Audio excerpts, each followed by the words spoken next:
We're on your side with the possibility of wet weather and even the chance for some storms on Christmas Day, plus what to expect as we approach the new year. And it's one of the busiest travel weekends of the year. We give you a look at any potential weather woes across the country. And NASA shares these stunning holiday views from beyond the atmosphere. WBRC Fox 6 News. First Alert Weather Extra starts now. And thanks for staying with us for First Alert Weather Extra. Lauren, look who's back. It's about time to, we've been holding down the fort for quite some time without you. And I appreciate you guys for doing that. It feels good to be back and to see both of you, so I feel good. Fun honeymoon there in Puerto Rico. Yes, nice. So nice. Yeah. We did some adventures, real life adventures. Well, we got some more freezing temperatures for you. Yeah, today. sorry. I'm not ready for that, though. Bring me back to Puerto Rico. Bye. All right, hey, let's talk about it. The next big thing, we got some colder weather again. We're down to 39 here at Coleman. Overnight lows tonight will be taking the tumble down into the upper 20s, low 30s to start the day. This is a live look from WKUL here in Coleman. We're getting closer. Christmas time's around the corner, and you can see across the entire state that chill is in the air right now. 43 here in Utah, 44 down at Rockford right now in Coosa County. But I want to show you the view from space here as we look at the satellite data, and you can see we've had some of these high, thin clouds. These are upper level clouds, and they're mostly composed of ice, these high cirrus clouds that are drifting across the state. But what's happened here is at sunset with these thin clouds, it's really set off quite the show. We've had a lovely glow right there at evening time. I had several weather photos sent in for today, and tonight we'll still have some of those clouds around, but it won't keep us from dropping into the freezing range. It's so dry still. I think out the door tomorrow morning we'll be at or below freezing, even around the Tuscaloosa area, Centerville, Marion, especially from Clanton back into Alabaster, around Birmingham, over towards Irondale. You get out around places like Leeds and Pell City, Moody, Odenville, and you can see to the north there around Aniana, around 31 degrees, 28 forecast low here in Coleman early tomorrow morning. So another freeze tonight, night number 3, and then tomorrow night most areas should be above freezing, but we're going to have a chance for rain coming back this weekend and some much milder air. Some big changes on the way here. Highs this weekend will be in the mid to upper 60s. Yeah, we're going to have quite the warm up on the way, and also looks like the chance for rain, possibly some thunderstorms on Christmas Day. Right here on Weather Extra, we're going to take a closer look at that risk for the possibility of some thunderstorms and what we could see there coming up on Monday, so stay tuned. And as we head into a busy holiday weekend, you may be wondering what the forecast is for those travel plans. Meteorologists Matt Daniel and Mickey Ferguson break down what to expect across the country. Matt, it's one of the busiest times of the year for travel, and we have your travel forecast. La la la la. That's really good. Thank you. How long have you been working on that? All morning. I can tell. Here's a look at your travel delays going into tomorrow. If you see green on the map, that is good news. No issues expected. You start seeing yellow, some minor concerns, red, purple. That's when you really need to pay attention. That's pretty good looking travel forecast weather-wise, and it actually looks better in the early part of this week than it does as we get closer into the weekend. So if you can do some traveling going into tomorrow and kind of beat the bad weather, it's probably a good idea. Here's a look at Thursday's conditions. Matt? Yeah, there's a big low developing off California, so there could be some issues for LA. That's the same system, by the way, Mickey, that's going to be impacting us perhaps on Christmas Day. But yeah, a little bit of rain across the central United States, but the East Coast from New York all the way down to Florida looking pretty good. Pretty nice. Miami looking nice, 70 degrees and dry. I'll take that. We need a remote weather forecast for there, don't we? That's right. This is a look out at Friday, and we start to see some of the storms develop into eastern Texas, back through the desert southwest, well, Arizona and Southern California, dealing with some storms. That's right. So there could be some issues if you're flying to Seattle, LA, Chicago, maybe Houston and the Dallas area. So make sure you check into that before you travel on Friday. And as you can see, lots of rain across Texas, some showers all the way up towards the Great Lakes. Once again, the East Coast looking good. So still dry? Yeah, we're looking good. Temperature's starting to warm and get closer to average, but just kind of messy as you go down towards the southwest U.S. and in the Pacific Northwest. Let's check Saturday, and Saturday shows all those systems getting a little closer to us. So if you're doing some travel around Georgia or Mississippi, you're going to be okay, but you can venture a little further to the west into Arkansas, back through Oklahoma, you're going to be running into some rain and maybe a few thunderstorms. Yeah, and there could be some snow in the Rockies. Towards Denver, he says 47, but if you look towards the mountains to the west, that looks kind of snowy there. So sure does. Just use caution. Hey, wherever you go for the holiday, we're looking nice. And just download the WBRC First Alert weather app, and you can get those forecasts through there. You know what that was? Our travel forecast. The travel. I really got to work on that song. Maybe publish it on The weather app? I don't know. Safe travels.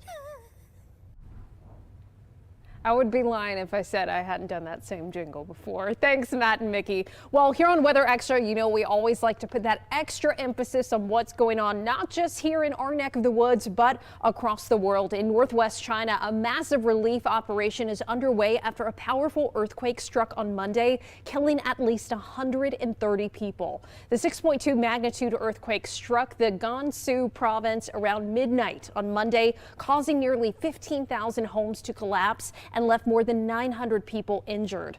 The Chinese president has ordered thousands of rescue crew to the region, and tents have been put up to house many who were left homeless. This earthquake is China's deadliest in nearly a decade. And in Iceland, the massive volcanic eruption is getting weaker, but people there aren't in the clear just yet. Here is some video. As you can see that the lava flow looks to be weakening, as well as moving away from the nearby town of Grindavik. The Icelandic Meteorological Office saying Tuesday that the lava flow lowered to 1/4 of its original size with no reported impact on air travel. But there's still concern about volcanic gases reaching the capital, Reykjavik, which could potentially cause health risks there. Can't see anything because they're in a very heavy snowstorm and thick fog. So exactly what that will mean for the gases is a little unknown, but it could make for some unpleasant conditions in Reykjavik. Police say scientists will continue to reassess the situation, and they predict it will take days to get us close to certainty as this eruption will allow. And in Argentina, intense flooding in parts of the country continue after the La Plata River saw significant rises. Check out this video of the communities that have been affected. According to the National Meteorological Service, the river is rising due to intense southeast winds that can reach speeds greater than 30 miles per hour. The NMS also stating that the water levels could be historic due to these winds. The area has also been warned for the possibility of severe storms that could include lightning, hail, and heavy rain. And in Australia, more than 300 people have been rescued after heavy rainfall left many towns flooded. Record rainfall hit north of Queensland Sunday, leaving more than 25 inches of rain in the span of, get this, 19 hours. It left cars submerged, roads flooded, and travelers stranded at the airport. This led to a major airport being closed in the city of Cairns on Monday. The heavy rains also forced residents to hold onto their roofs to escape the floodwaters. And authorities say they're concerned that nearly 160,000 people in one region could potentially lose access to drinking water. In 30 seconds, we take a closer look at the winter solstice and how that translates to our friends who experience the summer solstice during this time of the year.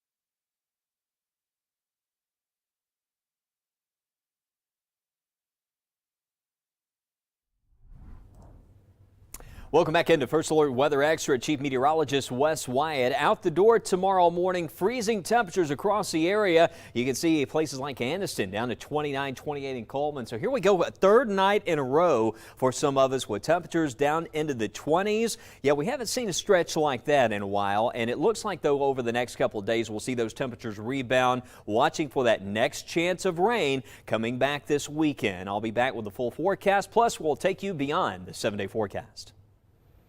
Thanks, Wes. And as we talked about yesterday here on First Alert Weather Extra, we're just one day away from the winter solstice. But what's the difference between the solstice and the equinox? Dan Smith has the story in your Moment of Science.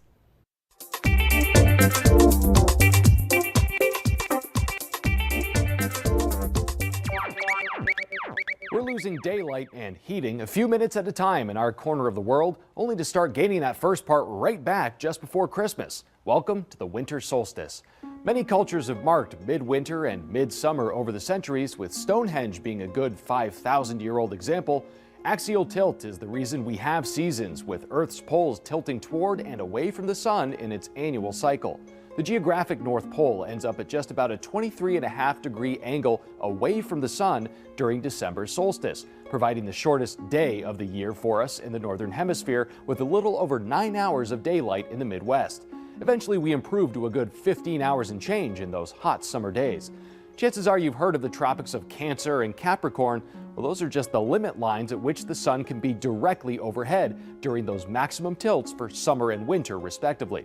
For a comparison, at the ends of the Earth, polar nights last for 179 days, with the sun failing to get above the horizon in offsetting shifts. The equinox, or equal night in Latin, tries to have some truth in advertising. The sun lies directly over the equator at that point, giving an equal measure of day and night. At least there would be if it weren't for the size of the sun and different lengths of day at different latitudes, minor details. We're no stranger to the effects of axial tilts. Try working a 9-to-5 shift in the winter with the sun in your eyes commuting both ways. But while some of us are basking in the snow, Australians are baking in the sun. Earth's tilt naturally has the opposite effect for the southern hemisphere, with Aussies experiencing over 6 hours more daylight during the December solstice compared to us. Might feel like Christmas in July by our standards, though on the flip side, higher elevations of New Zealand can see snow when it's actually July. So the next time you find yourself freezing your fruitcake off around the holidays, just remember that those down under are thinking those same jealous thoughts while you're lighting sparklers for the 4th of July. For this week's Moment of Science, I'm Dan Smith. And when we return, Wes gives us a more in-depth look at the system headed our way on Christmas Day. Plus, Lauren takes us beyond the 7-day, all the way to 2024. We'll be right back.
Well, did you catch that beautiful sky we had out there this evening? Those high cirrus clouds moving over Alabama, just really bringing out that glow there at the golden hour. Linda Davis from Etowah County sharing that photo. Lovely view from Rachel here in Jemison and Chilton County, but just some of those high, thin clouds that will continue to drift over.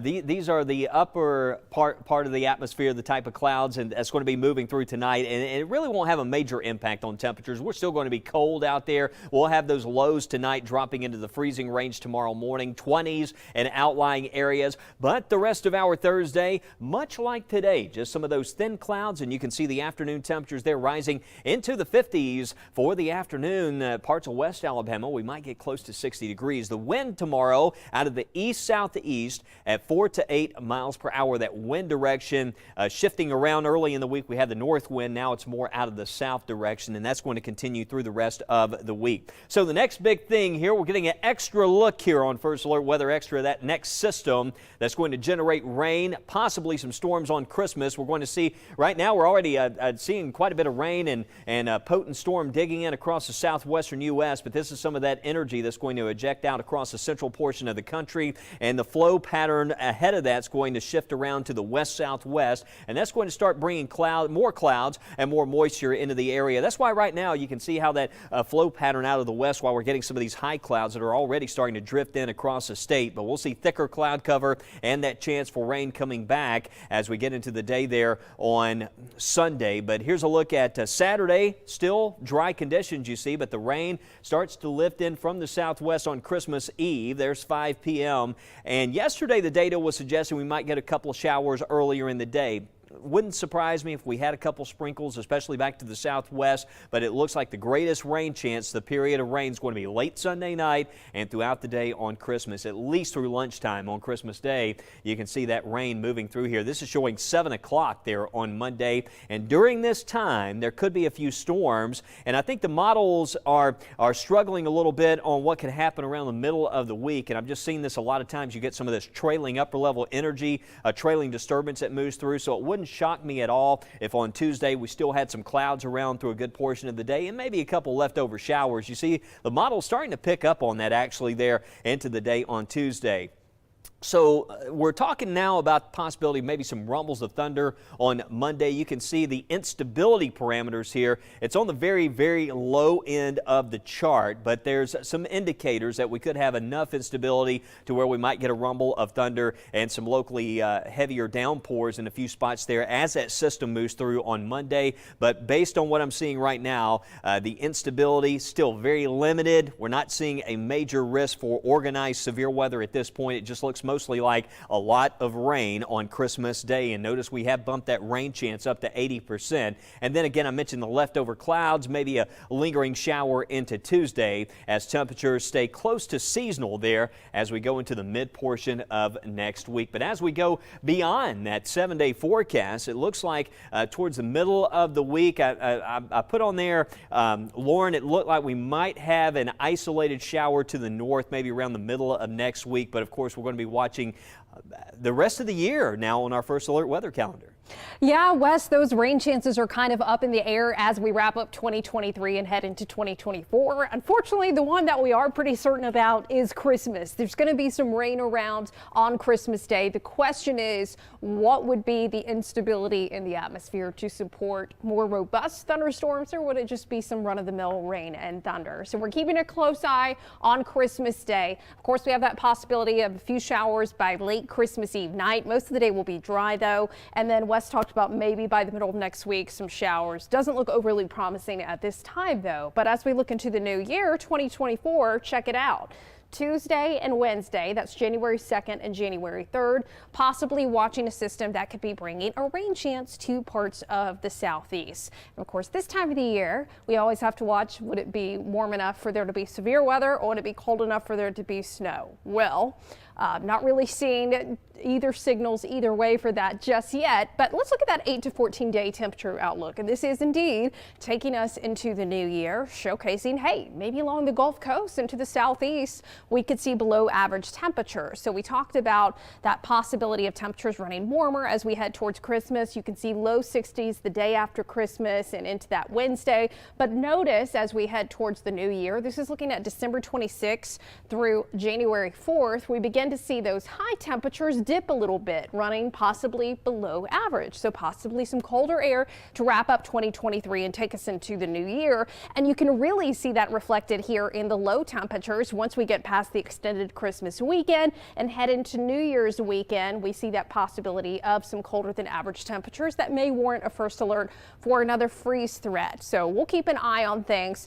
But how about rain chances? Well, if we look at the average rainfall that we typically get in December, believe it or not, and I feel like this is the first time we've seen this in a while, we are beginning to see more rain than we would see on a typical day. So this is the average that we see across Birmingham, Tuscaloosa, Anniston. You get maybe about 4 to 5 inches of rain on average each year. So we're not quite where we need to be yet. We're running about 2 inches below average in Birmingham, almost 4 inches below average in Tuscaloosa, and about 3 inches below average in Anniston. So if we were to get the system on Christmas, could we get close to where we should be? Well, not quite. We still are in a drought across our area, so we'll take what we can get. But really, apart from that system, not seeing anything that's standing out. So 8 to 14 days from now, the rainfall outlook as we head into 2024 looks like it's supporting below average precipitation. So let's look at the futurecast here. Here we are Thursday, December 28th, showing a dip in the jet stream, a trough that could potentially support maybe some winter weather to our northeast. But that trough, that dip in the jet stream could be bringing us some colder air as we head towards the end of the year. Here we are Friday, the 29th, now Saturday, the 30th, showing us dry going into New Year's weekend, then possibly a brief ridge building in across the Gulf Coast before here we are on New Year's Day, maybe the possibility of a little bit of rain in the forecast, but generally looking drier. So we'll keep an eye on things beyond the 7-day, but how about beyond the atmosphere? A Christmas gift from the cosmos. Check this out. NASA sharing new images of what's known as the Christmas tree cluster. The stars in the cluster are roughly between 1 and 5 million years old, and it is about 2,500 light years from Earth. The official name of it is NGC 2264. But I think the Christmas tree cluster has a much better ring to it, don't you? And speaking of Christmas, we had a special visitor make a stop by WBRC on Tuesday. Well, the special visitor wasn't Jonathan Hardison, to be fair, but Santa Claus stopped by and talked with the kids here at WBRC. So the employees here were able to bring anyone who had their kids were able to come up here. This is our annual children's book party where someone like our dear Jonathan Hardison gets to read to the kids, and then the kids get to get a book from under the Christmas tree, and then Santa comes in and also reads and talks with them as well. So we love saying that. And there were also some cookies, which I saw some of the adults were getting in on. Well, we'll be right back with a final look at First Alert Weather Extra after the break.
And welcome back into First Alert Weather Extra. Lovely view here. Lynn Burrell sharing this view from Trussville, I believe. We've had some lovely colors in the sky out there this evening with those thin clouds moving in, but not enough. You know, we talked about this yesterday. We didn't expect it to be an overcast, gloomy day, but the temperatures out there today did manage to reach into the 50s and just thin enough to where we got a little bit of sunshine mixing in. But you know what? It's just, you could just look outside and tell it was December today. Yes, it definitely has a December feel outside. And in about 48 hours, guys, it'll be the winter solstice. Yeah. It's official at that It's point. official. Right? But as a meteorologist, we consider December 1st the start of winter. Yeah. And I think most of us would too. It's not like it's been very warm. Well, so far. I mentioned yesterday, a lot of folks were asking about snow and the chance for winter weather, but a lot of times when we start seeing those chances for winter weather, it's when you get closer to the beginning of springtime around here. Yeah, it really is. But we'll talk more about our 7-day forecast at Next Chance for Rain for Christmas Day. The latest on that coming up tonight, first at 9.